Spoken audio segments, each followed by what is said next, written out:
Often when I watch movies, I just click on the title and I will just watch the movie. There was a time that I just watched 4 or 5 movies a day, just clicking on titles, whether it was on YouTube or Netflix or on Amazon Prime. So I just did it, watching a lot of movies. Because here's the thing, movies in general contain practical information that you won't find in textbooks nor in mainstream media. That's how the pagan elite work. They put crumbs of evidence in fiction, whether it's movies or sitcoms or series or in comic books. By the way, comic books are the way to preserve ancient paranormal knowledge in a form of cartoon characters. So they do that. And when it comes to mainstream media, they use spells to push you into a pattern of behavior. So a lot of people think, oh, mainstream media, that's where you get the news, that's objective. Well, it's used to shape you into a fiction to keep you away from doing God's will. And in fiction itself, they put real knowledge. That's how they do it. They reverse things. There was this movie I saw. I'm going to look it up. I'm going to put the name of the movie in the description box. So I don't remember the name now. I'm going to look it up and put it down for you. You can watch the movie if you want, or if you don't, it doesn't matter. It comes like this. I'm not going to give any spoiler alerts. I'm just giving the core message of the movie. You had 3 young men. I believe 2 of them were white, 1 of them was black. Well, not that really matters, but so it was a kind of a multicultural movie. There were 3 young men. They were between 17 and 19 years old, I believe. Anyway, they weren't that old. And they were playing around somewhere, they were just chilling around, and they discovered this sewer. And when they went to the sewer, they found this weird box. They don't know what was in that box, but they opened the box and some type of magnetic tension overwhelmed their bodies, and afterwards they had paranormal activities happening around them, and they have paranormal abilities also. So not only were there paranormal activities happening around them, also were paranormally able also. So they began to test their abilities, and they figured out we can float around, and they even began to float around all the way in the clouds. So they began to fly, and they were overjoyed. They were thinking, "What? Whoa, we have superpowers, man!" And as teenagers are, they were so overwhelmed by it. But here it comes. There was one of the teenagers who had an alcoholic, abusive father. I don't know what happened to the mother, but he had an alcoholic, abusive father. And the abusive father often beat the crap out of him. So he had a very submissive, quiet attitude also outside of the home, because at home he couldn't point out when something bothered him because the father would unload on him. So in fear of his life, he developed this introverted attitude just to prevent being attacked. And other people around him took advantage of that.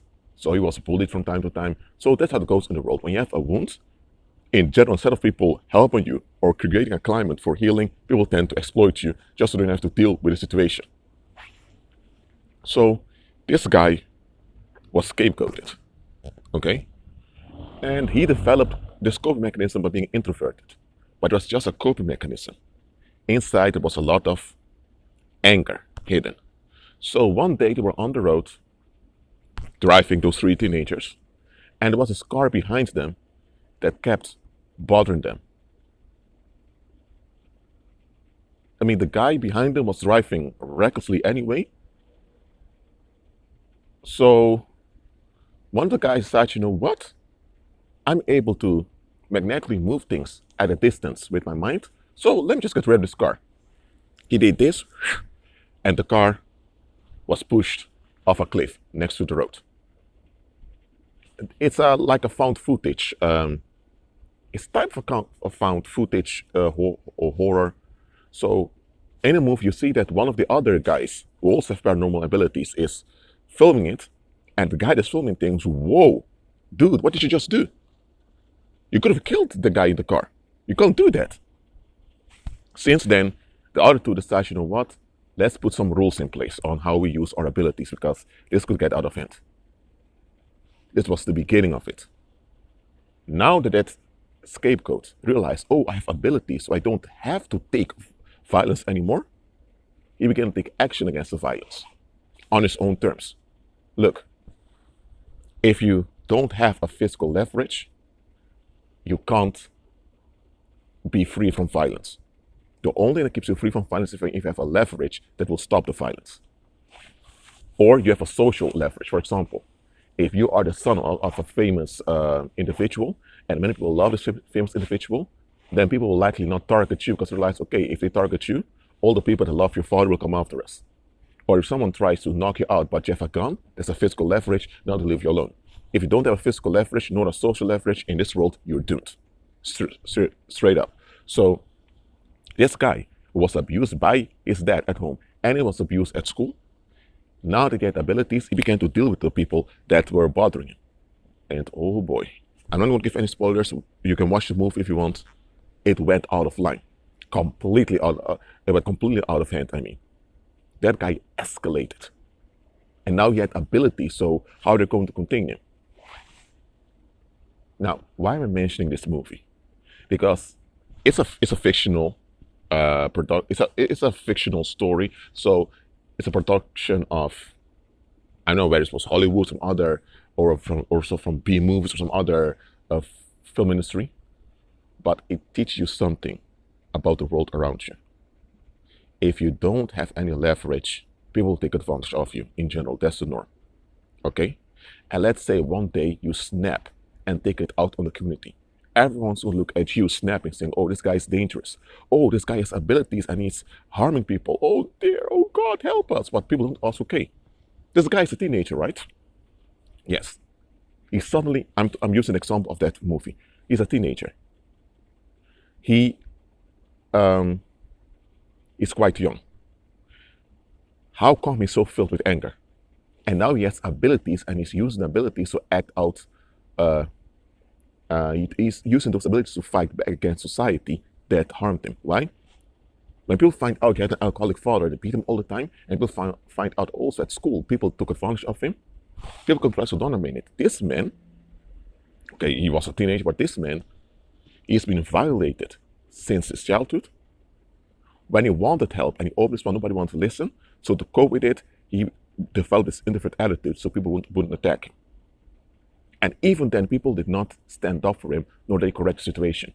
People did not take responsibility for the situation, but at the same time, people demanded respect, for all types of other stuff from him. So society abuses individual. And society continued to abuse because society knew this individual can't do anything back. But now that the individual can do something back, and the individual does something back, oh dear. Now society is playing the victim. Oh, we have a maniac on the loose. Come on, please come and save us. And that's how the world is. Now look, I don't approve of violence. I don't do that, okay? I say if you've been abused by the community, face it for what it is, acknowledge that those people are creeps, and submit unto Christ, be redeemed, and move on. Okay? But here's the thing, society doesn't want you to embrace Christ. So if you don't want people to embrace Christ, and you have people who are severely damaged by the community, what's the only option left for them to escalate? So society breeds its own monsters that turn on them. They're the ones breeding the monsters by how abusive and toxic and neglectful they are.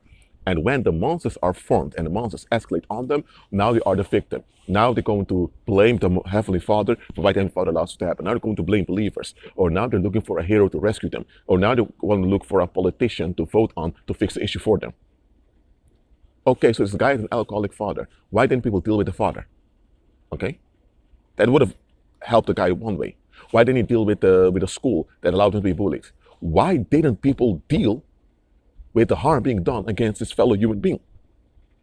And why didn't tell him, oh, by the way, if people around you are negative and they're reprobate, serve Christ? He's the answer. So society doesn't want solutions. They just want to dump. But here's the thing. When one of their victims escalate on them, it's going to be very, very raw and very gross. They don't want this. Now they are the victim suddenly. And now they demand you to feel sorry for them. Strange. When society has a pity party, it's a national emergency, or it's on the public agenda. Everyone needs to be loyal to look for a so-called solution. They don't want a solution, just want an outlet, but they call it a solution.